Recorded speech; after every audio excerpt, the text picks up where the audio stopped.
This is the Horse Radio Network.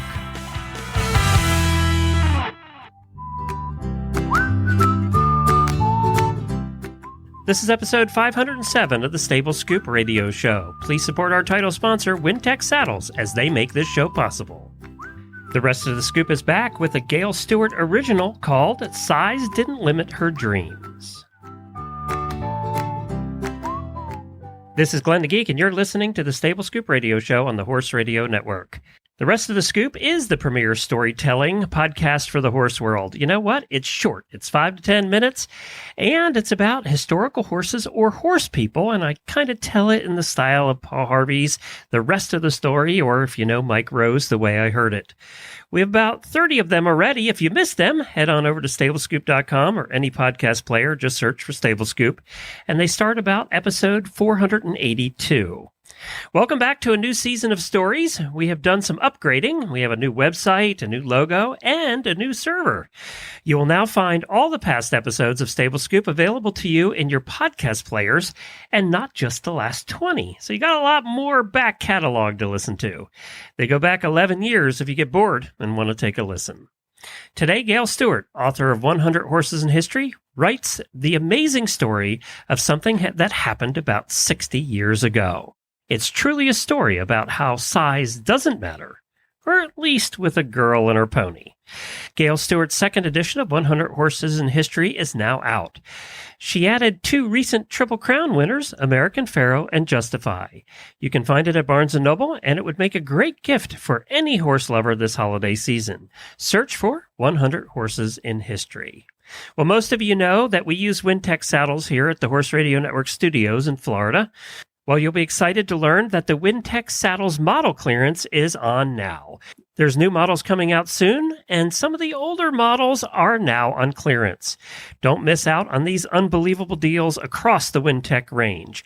Enjoy up to 25% off retail of selected current models, including rider favorites, such as the popular Wintec 500 All-Purpose, the Wintec Pro Jump, the Wintec Isabel, and the Wintec Pro Endurance, plus many more. This is the perfect opportunity to purchase a lightweight, comfortable, and weatherproof saddle from America's favorite synthetic saddle brand. These easy care, weatherproof saddles are perfect for riding during the winter, as they can withstand mud, rain, and snow. So prepare for winter riding now and save. This exciting offer is only valid while stocks last. So gallop into your nearest Wintec local or online dealer today, or visit wintec-saddles.com for information on the complete line of Wintec saddles. Size Didn't Limit Her Dreams by Gayle Stewart. They were both small in stature, a British girl barely in her teens, and he, a tiny show jumper boasting aristocratic looks. He was better equipped, some teased, to handle huge jumps by going under them rather than over them. Those early naysayers spoke way too soon. Marion Coates grew up in a family of show jumpers, schooled by her father Ralph, a farmer in Hampshire, England. Her 2 older brothers were members of Britain's junior show jumping team, an honor Marion would soon one day achieve. At 3 years old, she was riding and then showing her 13 one-hand pony called Music, plowing through and winning 13-2 and 14 two-hand junior pony classes.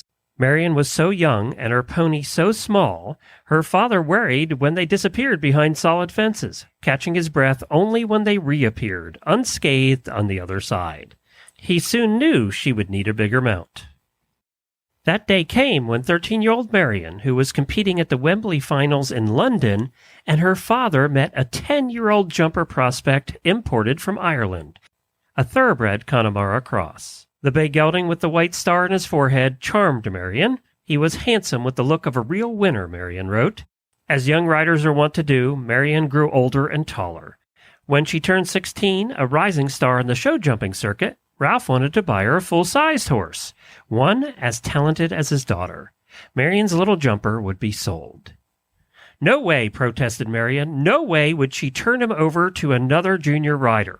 I pleaded with Dad not to sell him, but to let me start open jumping with him. You see, size didn't limit her dreams. He acquiesced, and Team Marion graduated from juniors to seniors. In 1964, they broke into the big leagues and won the Hickstead Derby Trial. In 1965, in their second year competing in the senior division, they won the Queen Elizabeth II Cup and the Ladies' World Championship and helped Britain win 3 Nations Cups and the President's Cup. In 1967, the Hickstead Derby pitted Marion and her jumper against 44 of the world's best teams. And we all know the Hickstead course is not for the faint of heart, offering 23 jumping efforts with a 3-minute time limit. Obstacles include a 4-foot 8-inch stone wall, a water jump, an oxer, and hedge with spreads of 6 foot 6 inches. At the hair-raising Derby bank, they stumbled, then recovered to successfully negotiate the 3-foot 5 fence and slide down the 10-foot bank built on a 60-degree slope. This obstacle gets everyone's attention every year, even to this day. They won the Derby with the only clear round. Next up, the young girl's biggest dream, the Olympics. Marion and her little dynamite of a show jumper secured spots on Great Britain's 1968 equestrian team and headed to Mexico City. Unfortunately, problems surfaced right away. Mexico City's thin air posed breathing problems for horses and riders. Marion's mount suffered another problem, a decayed and split upper tooth, painful and nagging. Rather than imperil her Olympic debut, veterinarians delayed pulling the tooth and treated him with painkillers and steam inhalations. Marion hoped he could carry on. He'd never let her down before. Well, you see, he did carry on, superbly, in the individual competition. They jumped the first round of 17 obstacles in 96 seconds, clear, one of only 4 of the 87 rounds within the time limit. The Poissons fence, the huge central obstacle in the center round, towered at 5.5 feet with a spread of 7.5 feet. The pony cleared it, setting up a jump-off with America's Bill Steinkraus and Snowbound. Marion scored 8 faults. Steinkraus scored 4 and won the gold medal. Marion took silver, a hard-won, prestigious second place.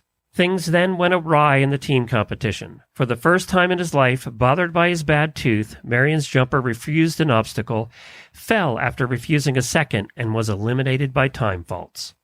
2 years later, when the mighty little jumper was 20, they won Germany's Hamburg Derby and made history. Marion remembered. When we sailed over the last fence, having completed the only clear round of the day, the crowd of 25,000 went crazy. It was one of the most exciting moments of my life. We had completed the 50th clear round ever achieved on the course, and it was by a woman rider. At the 1970 Horse of the Year show in London, Marion's champion was named Leading Show Jumper of the Year. He was soon to retire to 15 restful years at pasture, passing away in 1986 at 36 years old. The British Horse Society honored them with induction into its Hall of Fame. He left the world of international show jumping as a celebrity, a TV star, winner of 61 international competitions. The Wonder Pony with Wings received fan mail begging for tail hairs. He stood only 14.5 hands, pony size, and given a name that belied his courage, talent, and devotion to Marion, the only pony ever to compete at the Olympic Games. It's a good thing she believes size shouldn't matter or limit her dreams, and her pony named Stroller agreed. Now you know the rest of the scoop about Marion and Stroller. At the White City, London, the Queen Elizabeth II Cup, most sought-after trophy in ladies' show jumping.